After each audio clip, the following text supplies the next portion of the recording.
We are going to be discussing the senior marketing crisis. I have interviewed thousands of marketeers, and I've realised that actually there is a serious marketing fuck up going on at senior leadership level that nobody's talking about. You're under a lot more pressure with fewer resources and less budget, and CMOs are being driven to be more like CROs. And we do absolutely screw ourselves over by sticking our noses into absolutely everything. You're the glue of the whole company, but the trouble is glue sort of becomes invisible. Well, that's resonated. Welcome to Blame It on Marketing with your favourite marketing podcast hosts, Emma and Ruta. Nearly couldn't say that then. And in this week's episode, we are going to be discussing the senior marketing crisis. And there is one.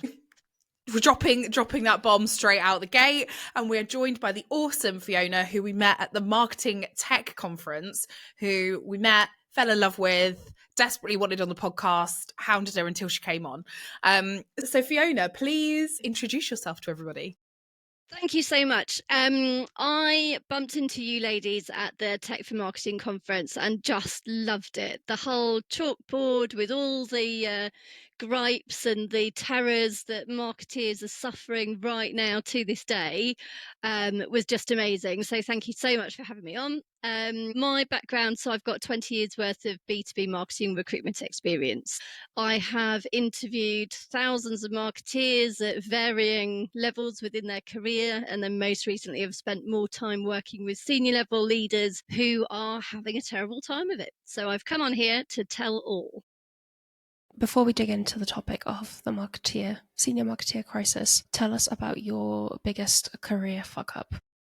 Okay, well, my specific example is hard because actually I don't have the marketing career to talk about, but I have really thought about the main problems that I've heard, and pattern recognition has come into this, right? Because I've had so many interviews with so many senior level marketeers who are leaving either on their own choice or before they're pushed or because they've just had enough of it. And I've realised that actually there is a serious marketing fuck up going on at senior leadership level that nobody's talking about.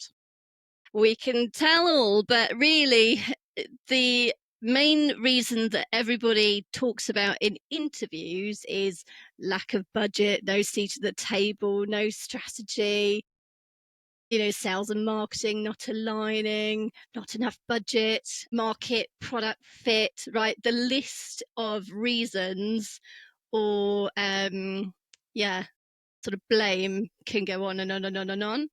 But personally, I think that's all shit.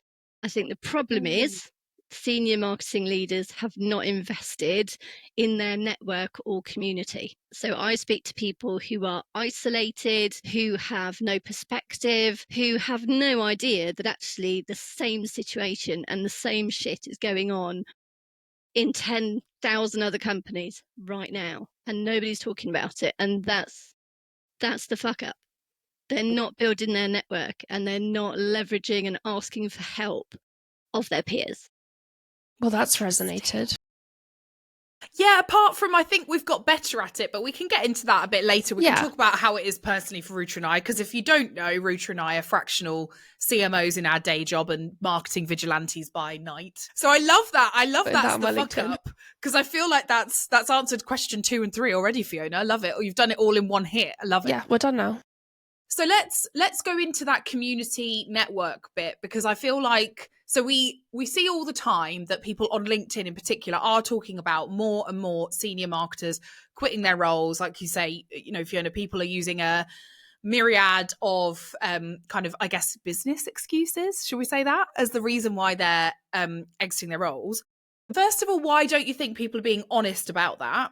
And second of all, what do we do about that kind of community networking aspect? Is that for you? Tell us why you think that might be the reason. Absolutely. So the reason why there is this sort of senior marketing crisis, and why you're seeing all of those LinkedIn posts with all of those sort of, usual complaints and issues, and, this is what happened to me in the interviews, is because that's what everybody says and that's what everybody does, right? But the problem is that what they're not really saying is what the actual problem is, which is you're under a lot more pressure with fewer resources and less budget, and CMOs are being driven to be more like CROs, but that's not what you are. So it's a little bit, I think, with regards to there's a sort of pressure of the times and the fact that so many people are demanding so much from senior marketeers now, and they've forgotten that actually, you are also a human being who's also having to learn the fact that the world has changed and AI's arrived, and yeah, we're all trying to figure it out, mate, but you're not the silver bullet that they are looking for. Mm-hmm. And often I think senior marketing leaders are blamed a lot of the time for absolutely everything that's going wrong in the business, whereas actually that's not the job. That's not what you've been employed to do. It feels like it a lot of the time, though. It's like, I mean, because my we can God. touch everything if we want to, right? Like, there's total remit for it. So when things start crumbling, you're like, could have done that, could have fixed that, could have, should have, would have. So yeah, it can feel that way. And we do absolutely screw ourselves over by sticking our noses into absolutely everything. I've felt this, and I think Ruta's probably the same, where we have been involved in writing and owning the go-to-market strategy and fixing problems in the sales team and trying to get customer success talking to sales because we know it's going to benefit marketing.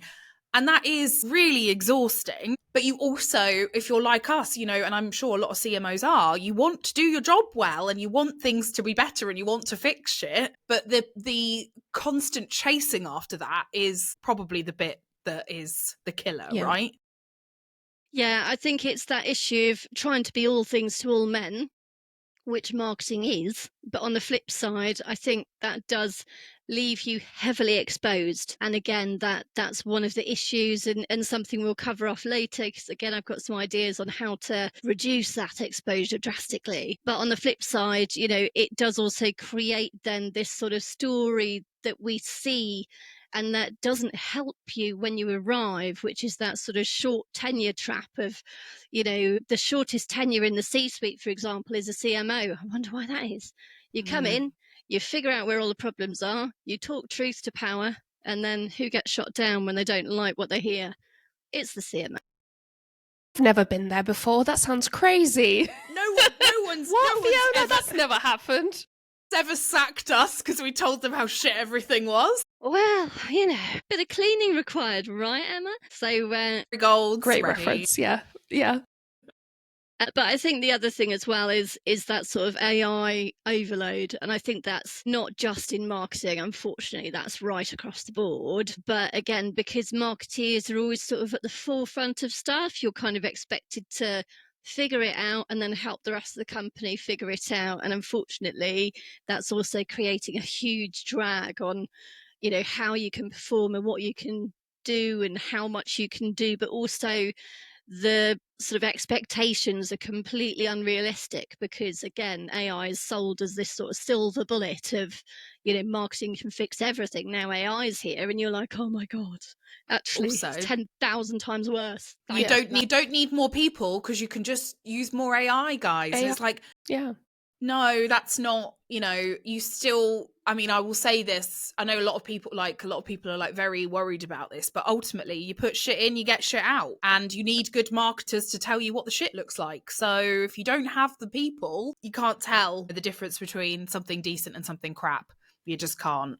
I think also coming back to the kind of community point and isolation, especially if you're in a smaller business, as the most senior marketer, you're probably the most senior marketer, like by a large gap to other people typically. And I assume lots of us love LinkedIn or hate to love LinkedIn, whichever way it is. And we consume lots of LinkedIn consume lots of LinkedIn content. And we're potentially looking at other marketers. But to me, it feels like there's only two camps on LinkedIn for marketing content. One is telling you how amazing somebody is and how they did something amazing and how you should do the same thing that's amazing. Or two, it's the really bad stuff. So it's the, I was asked to create a go-to-market strategy for my interview and then they ghosted me and then I saw that they implemented, my work, etc. So do you think we're struggling as well? Because traditionally, I feel like LinkedIn was better back in the day when it came to kind of consuming more balanced content and not feeling like you're so isolated. Do you think we're also struggling because kind of the source of maybe that is gone away now, and it's two extremes, and you're not really relating to either one of those for the most part in your day to day. I think that's a really good point. I feel like LinkedIn has sort of degraded a bit, especially since the dawn of AI. You can literally at a glance see what's been produced through AI, through dashes and emojis and God knows what else. And I think everybody likes to think they're a marketeer now, which just makes it even harder to be found and seen and understood when you actually do have the credibility of being part of the profession, and versus someone from the outside just wanting to put in a perspective or a soundbite, or even just looking for clicks and likes or engagement for whatever reason. It's just mental out there. So I don't think that LinkedIn is necessarily a really good sort of sounding board for marketeers as such. I think it's very useful with regards to being able to connect with the professional world on a global scale. And I think if you're careful with how you use LinkedIn and you use it as a tool for your business or for yourself, versus you need to take from LinkedIn what's going to work for you, but you've got to be careful with how much you allow LinkedIn to get into your head and into your mindset, because there's an awful lot of very strange perspectives and expectations and comments which aren't actually in real life true. Mm-hmm. So yeah, I think that whole get up at 5 and this is what I do and this is how amazing I am is just becoming more and more the sort of shit that you see on LinkedIn. And as you say, it's just harder to see those amazing real value life experience stuff that we're actually all there for. I think marketers can also be quite reserved in their woe. That's a thing to say on a Wednesday morning. So we met at our marketing event essentially, and you totally got us. You understood what we were about. Great. But then towards the end of the event, me and Emma kind of walk around and we're like, hey, we're doing this thing, like blah blah, would you like to like give us a little soundbite? And people, you can literally see, and these are marketers, you can see them like recoil in themselves to be like Yeah. what do you mean you want me to talk about not good things? Like, what do you mean we have like you want me to fess up to something or just talk about something that's difficult? There's this like, I think still professionalism or perceived professionalism about not talking about things that are not good. I think we do fall into that camp of people who don't ever, well, because we're so often in the firing line, don't want to openly admitting that something's gone wrong, or that you messed something up or whatever, or that you're even pissed off because someone else has done something crap. Like, we're always seen as the people who have to be like positive through everything. And I think that is to our detriment. And then the flip side of that is, like Ruta and I have been on the receiving end of this sometimes, which is that, you're coming across as very angry or aggressive, or you're using really emotive language. Or I wrote a post the other day which was talking about being immature, because somebody said that in my LinkedIn DMs that I was really immature for posting silly things when I'm supposedly a CMO. And I was like, well, no, this is just the job, love, and it's sarcasm. Sorry, you're not in on the joke, but people you're are not my ICP. No.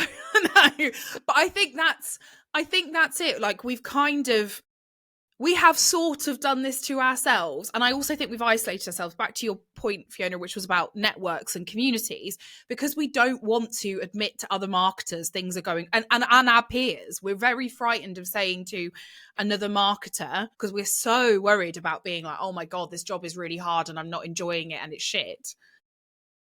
And then I assume you have quite a lot of those conversations, Fiona, because I assume marketers feel like they can open up to you because you're safe. You're not another marketer and you're safe, right? 100%. So this was so true, because every time I meet, a senior leader or someone in marketing, maybe they're the first marketer into a company and they're like, it's me, it's totally me. I don't know. I can't make it work. It's completely wrong. And I'm looking and I'm like, what did you do? How did you do it? And I was like, all makes perfect sense. It's not you. It's not you. It's the people who you're working with, it's the company, it's product market fit. There's always like nothing. I'm not saying that every marketeer is amazing, right? But I just think there is a certain personality trait, culture within marketing where you're there for everybody else to succeed, right? You need the sales team to look amazing. You need them to hit their numbers. You need the CEO to have a great personal brand, or the company to have an amazing brand. It's never about you. But that comes with the sort of drag of not being very good about selling yourself and standing up for yourself and questioning stuff, when actually that is when you should be saying, what did you say? Mm-hmm. Why did you say that? What do you mean? And I think there's always this sort of, you're talking, you're communicating, you're the glue of the whole company. But the trouble is, glue sort of becomes invisible, and people just, it just sort of works, and they don't really know why, and they can't really relate to where or how. And that's the magic in marketing, because one person can make a huge difference to an overall company's success. But the real problem is, you're not very good about talking about being the glue, because you're so invisible half the time with all the background work and all the foundations and everything that you're building and the strategic plans that you're coming up with. But you also sort of forget all the things that you do as well. You sort of come in and, within the first sort of 90 days, marketeers have had such an impact. But if you ask them, okay, what did you do in the last 90 days? They're like, what day is it? Who All am the I? normal stuff. What? What do you mean? I don't know. And Stuff that needs to again, be done, this is a problem. This is a problem. And that is where you do need that network and that kind of community of people around you. And you do need peers who are, this is the other thing, like I say, I mean, like I said it previously, I'm not going to say it again, but I don't blame especially female marketers for doing this, because I get it. If you've worked in corporate in particular, kind of had it like the worst. Yeah, beaten into you that you shouldn't go to other CMOs and other businesses and say, oh my God, this job's so hard. But actually, that is, if you are feeling like that, or feeling like you don't need to do that. I mean, Ruta and I have had that, right? We went to an event not that long ago where there was another CMO who was clearly, female CMO, who was clearly put out by mine and Ruta's presence, because it was like, and it's like, no, this is not it. We need to band together. We don't need to be, we're not competing. We're not here to compete. We're here to support one another and kind of lift each other up. That's the job of being as any senior leader. It doesn't matter what department you're in, but that is where you need that network and that community. Yeah, you kind of have to, I guess the first step is probably like breaking down the wall and dropping the facade. You don't have to do that internally, which I know is not easy. Yeah, I think that at the risk of sort of being that annoying person, I think actually part of the problem is what we've been talking about. So that sort of the patriarchy, the lack of senior leadership support. I think unfortunately a lot of that comes from a lack of understanding, because shit just gets done in marketing. They come to you and they're like, oh, we need to go pitch this company tomorrow. And then boom, there's a deck. They're like, oh, that's possible. Okay, brilliant. They don't see the whole midnight marketer in their bed, desperately trying to still see, blinking, trying to get these things done. So I think there's too much suck it up going on. And actually, I think there has to be a really, messy conversation about, hang on a minute, actually, if you want this doing, that's going to mess this bit up. And actually, that looks amazing. I'm so glad that's been successful, but you really need to understand how much work has gone into that. So just, let me talk you through it. Let's just, revisit this, because it was a horrendous experience from a marketing perspective. This is so glad it delivered great results, but fuck me, I need my weekend and I need to sleep. Yeah, I have a life. I'm not afraid to say this out loud, because I feel like also we're in a safe space, and fuck anyone who thinks this is bad. But I am absolutely prepared to let people in some of the businesses that I've worked for fail, because I am not going to give you my weekend and my evenings. And I have learned that the hard way. And I'm saying that as someone who, in my younger years, I worked in events. I did that a lot. I really suffered. Both my personal life and my work life suffered. And I just got to a point where I was like, nope, no, never doing that again. And I would probably say, you know, like before going as becoming a consultant, I had 2 in-house jobs and I did not, Ruta can probably testify, I would not have done that for anybody. None of us worked weekends. Unless there's an actual emergency, yeah. Unless there's a literal actual emergency. If I need you to work on weekends and evenings, I have under-resourced my team for what the fuck I have planned. And that is your fault. That is my fault. That is my Exactly. CEO's fault. And that's what needs to change. Yeah, I couldn't agree more. I'm just not doing it. And I think more people, you know, work is work. Doesn't matter how much you love your job. We love our jobs. I like to think our clients love us, but I am not prepared to, I'm not going to sacrifice my life for work. I'm sure, Fiona, you can attest to this, but a surefire way to hate your job real quick is to only ever do your job all the time. 100%. Yeah. And again, you know, I think the trouble is, however, that because the market has been so hard for marketeers, we see it all the time. So I think the challenge is, again, talking back to that sort of under-resourced, pressure to deliver, it's unfortunately something that I'm seeing a real trend of, where marketeers are just starting to think, right, you know, I'm lucky to have a seat. I'm lucky to be here. I need to make this work. And the challenge, and again, this is something that we're sort of leading up to, is burnout. You know, a lot of senior level leaders are now starting to sort of come out and they're like, I can't deal with this. I don't want to deal with this. I've never had this before. I've been doing this for 20 years, but I am leaving. I'm going off sick. I'm done in. I can't do this anymore. And that's burnout. And that's unfortunately due to under-resourced, unrealistic expectations, huge pressure to deliver, especially if you've landed in an exciting scale up, fast moving, red flag, family orientated, shit done. But we have a really great culture. Table tennis, beanbags. Ugh, don't. So if you are, so there's 2 scenarios, right? You're currently in a job that's going to lead to you to burnout if you don't change something, and maybe seeking a new job is not an option. What do we do then? And then after that, let's talk about, if you are looking for a new job, how do you analyze to the best of your abilities to make sure that you're not going to be led to burnout? Got you. Yeah. So the sort of red flags, I suppose, if you are or have been at a company for a while and you're starting to feel like, is it me?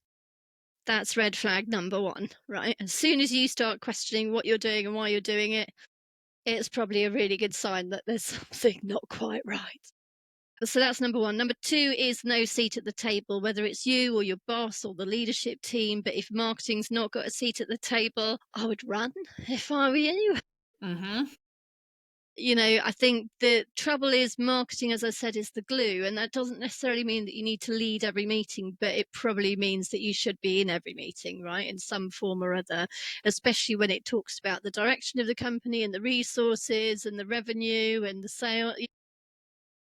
I'm shocked at how many times that's not occurring. And I question why that is. Because it makes 0 sense if you look at what marketing actually is and what it's there to do. But unfortunately, that's quite a common phenomenon, which I don't recommend. So that would be another red flag. The next thing is no clear KPIs or KPIs that change on a very regular basis. That's incredibly hard to manage. Absolutely. You know, oh, that didn't work. So next quarter, we want something completely different. Jesus, it takes 6 months to get any kind of results, maybe years. So, you know, let's just be really clear on what the actual plan is and what you need. P.S. Fiona, I've known somebody who used to do that more like on an every 2-week basis. So, yeah, that was a shock to the system. Yeah. You're triggered. Sorry about that, Ruta. No, Sorry. it's okay. It's okay. Breathe. I'm more triggered for the team that was there than me. Yeah. And then we've got this sort of CMO churn. So again, you know, 3 CMOs in a year, that sort of stuff. Run for the hell, say no. Yeah. And then the sales and marketing wars. So if it's, marketing haven't been delivering or sales aren't doing this. If someone says to you, your job is lead gen and nothing else is your job, That is a clear sign that you either unless need there's to get like that 20 other person people there, you know? Yeah. Like, and you're being specialised. Otherwise, no. It's different. Yeah. No, don't do that. Yeah. Say no, thank you. It's like that whole adage of, you know, sort of dating, isn't it? When you're going through interviews and you sort of really like the look of someone and you think, actually, I can change him. I can make this work for me. You can't. No, you can't. Run. Or it's going to hurt a lot. If they give you the ick, there's a reason. Like, Yeah. you do have to trust your gut as well. And I get it. I guess this goes into the next point, which is the question Ruta had, which was around how do you then find a decent role if you're interviewing? Because at the moment, you know, people are desperate for work. It's really hard out there. People aren't spending the budgets. They aren't hiring senior or as senior. So you've got people who were CMOs going for heads of marketing roles and then being told you got too much experience. Mental. Should bite those people's hands off, you know, to be your CMO. So how do you sort that out versus the kind of desperation of needing a job and having bills to pay? Yeah. So, I mean, it's hard, right? Because everybody's coming at this from a very different angle. So some people are sort of more financially sound and secure, and they're sort of surfing the market, having a great time at the moment, just looking for projects or companies that they might just enjoy working on, and they can take a bit of a risk on, you know, I'll come in as a senior marketeer and I'll build this up to, you know, where it should be in a couple of years' time. And that's like the ideal scenario. Others, unfortunately, are, you know, having a very different experience out there. And as you say, they're applying for absolutely everything, very frustrated, which then comes across when they're speaking to people and when they're interviewing, because their frustration is, I could do this job standing on my head. Why aren't you giving it to me? And, you know, the answer is always, from my perspective, very honest, which is that a lot of companies can see you coming a mile away. They know you're completely overqualified for the job. And as soon as the market's back, they're going to lose you. So whether that's 3 months, 6 months, 9 months, 12 months, they don't see that as short-term value exchange. They see that as a bit of a nightmare because they're going to have to go through the whole recruitment process again. So that's why that particular tangent doesn't work. The opportunities there is fractional contract, you know, and sort of consulting, you know, setting up your own business, which all sounds very exciting. It's still extremely hard, but don't do that unless you've already got clients, okay? Yes. Get your first client before you make that jump. Absolutely. Yeah, absolutely. And again, I've got a story of a lady who super impressed me. I met her probably about 8 years ago. What was her name? I think it was Caroline. She'd worked at one of the really large 4 consulting firms, but she always knew that she wanted to go off and do fractional consulting work. Spent her whole career developing networks, creating future clients, walked off into the absolute dream scenario and just, completely smashed it. Wrote a book whilst consulting, you know, living her best life. Absolutely. So if you know that's the direction you're doing, start now. Wherever you are, whatever time in your career you are, start now. But on the flip side, you know, if push comes to shove, you know, there's plenty of opportunity out there to pick up contracts, speak to the right recruitment agents who can start moving you about. You could build your credibility and pick up work that way. But I think, you know, you've just got to look at what's available on the market and work with that. You've got to be realistic with where the market is and meet it. I've had plenty of people who have come to the market expecting a similar experience to the one they had 2-3 years ago. And they've been dictating to the market what they're worth and what they want to do and what they will and won't consider through interview processes. And they're looking for years now, if not months. So I don't recommend that in the current market. I think you've got to be pragmatic. You've got to see where the opportunities are for you to exchange value. And maybe you can take a contract where you get that first head of marketing job title that you've always wanted. Or maybe you can build your muscle on paid media, which is something that, you know, is going to be useful to you in the future. Whatever it is, make sure there's a win-win, but I'd be pragmatic about it. Yeah, I think it also goes back to that, you know, it is a job. We do love our jobs as marketers. We're a bit too loving in many ways, as we've discussed. But, you know, if you are in those interview processes and you can ask questions about the stuff that is going to just enable, like, the job might not be perfect. Like, you might not have fully flexible working or whatever it is that you think you want, or the 100K salary or whatever it is you really set your heart on. You might have crap annual holiday allowance, whatever that might be. So whatever the thing is that you think, I can't flex on that. But if the product market fit is there and you've got a seat at the top table and, you know, you've got like learning and development opportunities, you can do a lot with that. You can do a lot with that. You can. Yeah. Like Fiona said, back to your analogy about dating, compromise is okay. I think it does. I mean, there's very exciting prospects and opportunities and potential, but yeah, I think there's always going to be a bit of grunt work or the downside. And everything has like a pro or con, right? Like me and Emma work in startups because we like, for the most part, we like how they work. But there's so many cons to working in a startup, and it's the same as if you went to corporate. You might love it, but there's going to be cons to working in a corporate, and even those cons might just be the fact that you're not working in a different field. You know, like there's opportunity costs with everything, so you just got to decide on what you're happy to spend that on, essentially, and what works for you. Thank you. That's really good practical advice, I think, which a lot of people will appreciate because it's not fun out there. And yeah, me and Emma are just counting our lucky horses that we can still be consulting and be fine, you know, and get on with life. So yeah, so we're talking about senior leaders here and senior marketers. How can senior leaders, whether they're in marketing or not, or there's other senior leaders in an organization, how can they support their marketers and their senior marketing leaders better? Yeah, so I think, you know, all those sort of red flags that we talked about is really the green flags that we're looking for. So, you know, a seat at the table, very clear KPIs. I always recommend to marketeers when they start a new job to take that sort of 90-day CMO blueprint with them and try to figure that out. You know, what does, you know, good look like in 3, 6, 9, 12 months? What's the business expectation compared to where it is now? So that there's a very clear sort of plan for you when you start, but also for the business to understand how long it takes to create those outcomes and when they should or can expect outcomes. And then also, you know, that relationship with sales, I think, unfortunately, that sort of blame it on marketing can also, unfortunately, and I hate holding up a mirror here, but it really can come from marketing a lot too. The sales team are shit. The sales team aren't following up on the leads. The sales team aren't this. So I think people do forget sometimes that all sales actually want to do is succeed. They want to win deals. They want to look good, and they want to talk to people who want to talk to them. They're not complicated.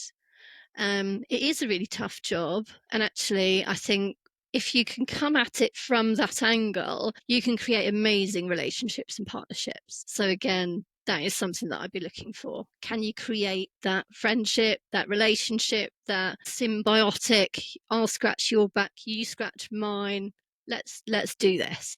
One of the other things for me that really helped me early in my career was having outside help. So when Emma and I worked together, I was the head of marketing and there was no one more senior in marketing than me. So my CEO went and sourced the correct mentors for me and suggested people that I can go and talk to. And I was totally allowed to take them out for a 3-hour lunch, you know, as frequently as I needed. So just, you know, if you do know people or you know people that know people, then suggest it, you know, obviously don't be like, you need a mentor because you're shit. Don't make it sound like that, but just be like, hey, there's people available and everyone can benefit from having someone on the outside to have as a sounding board. So that was a huge help for me personally. I think if it's not a mentor, it is something like a career coach. I don't think you're ever at a point in your career where, like, just because you feel like you're CMO and you've hit the ceiling, that isn't the ceiling, you know, like we should still be learning and developing and being able to have those conversations. And I personally, that to me, alongside the mentor thing, has been one of the most helpful things that I've ever done is sourced my own career coaching, as well as had, been lucky enough to work in companies where we've had some internally, because it's really helped unravel the relationship between my personal life, work, and, and that's why I am now strong enough to be like, if a salesperson asks me for a deck at 5 o'clock on a Tuesday, you're not going to have it at 9 o'clock on a Wednesday morning. And so you do need that, because it helps build back some resilience to some of this stuff that we're talking about. Absolutely, yeah. And I think also, one of the sort of things that's always frustrated me and that I really want to see is marketing at board level. I want CMOs to become CEOs, and I want those CMOs to be able to sit on boards, and I want to see women in leadership become women at exec level. I don't know why that's not happening. I read books about it, I question, I ask, but it's still not happening. When you're asking for that seat at the table, or reminding companies of that KPI conversation, or you're questioning why budgets are being reduced when actually that had been fairly and clearly negotiated with value in mind, but over a 3-year period, not a 3-month period, right? All this sort of stuff. Or the conversations that you've had with sales about, let's work together, then why are you still doing this? That sticks in your head for a while, but over time you do forget. But you build this wave of, marketing know-how and action in practice. But the challenge is when someone turns around and, as I said to you earlier, what have you done in the last 3 months? You go completely blank, stare at them and run for the hills because you don't know. You did so many things. I mean, which bit do you pick? So you build yourself a career journal, which clearly allows you to keep receipts, build data-backed stories, and allows you to pattern spot, which then helps you to talk to your community, your own personal career exec board or your network to say, this shit keeps happening. Help me fix it. I love it. And yeah, if you're not into the whole publicly blowing your own trumpet, at least you're kind of doing it privately. Yeah. Well, then you can just throw the book. If you get a big enough one and you make it hard enough and solid enough and you fill it enough, it becomes a weapon of choice. Yeah. We're not condoning violence. No. Nothing like getting hit with a dictionary.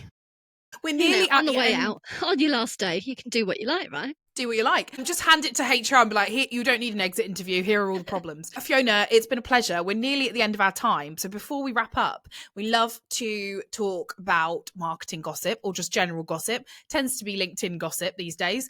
Is there anything that is happening at the moment that you have seen that you either love or hate that you want to share with us? I love a multitude of things, but there's one thing which I have to say I absolutely hate, which is when people are saying, this works really well, this is amazing, I can send you my deck, my solution, just comment, what the fuck?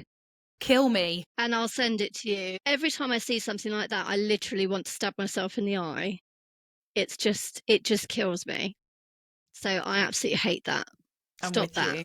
Please. We're so glad to have you here. Such a good conversation. If you want to have a look at Fiona's profile, if you have any specific questions, then you can find her on LinkedIn. And yeah, thank you so much for being here. And we absolutely love this show.